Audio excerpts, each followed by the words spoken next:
Экинчи маселе мына Баткенде чек аралаш айылдарга барып келдик. Биз Аксай, Актатыр, Максат айылдарына чейин. Проблема абдан кайнап атат.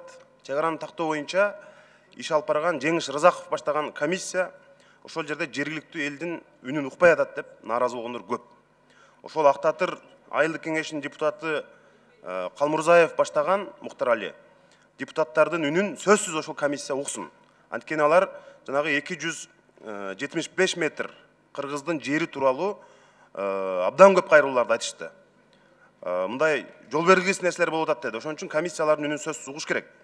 Экинчиден мына Максат айылы. Мына өкмөт жакында бюджетти алып келатасыңар. Ошол чек аралаш айылдарга өзгөчө көңүл буруп, акчаны аябаш керек деп айтат элем. Социалдык объекттер болобу? Ошол Максат айылына азыр 2 километр каналы курулуп токтоп калыптыр.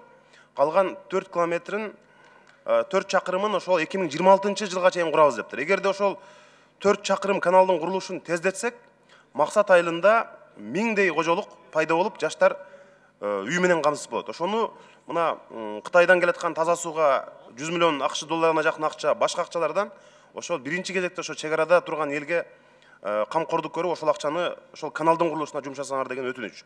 Экинчиден өткөндө өкмөт башчы келгенде дагы айткам, жанагы 35 000 сом Максат айылына курулган үйлөргө жеке менчикке өткөрүү үчүн 35 000 сом ал жерде элде жок. Ошону карасаңар, эми калган маселелерге жетишпей калат экен. Мен мына өкмөт бюджет менен келгенде ошондо айтабыз.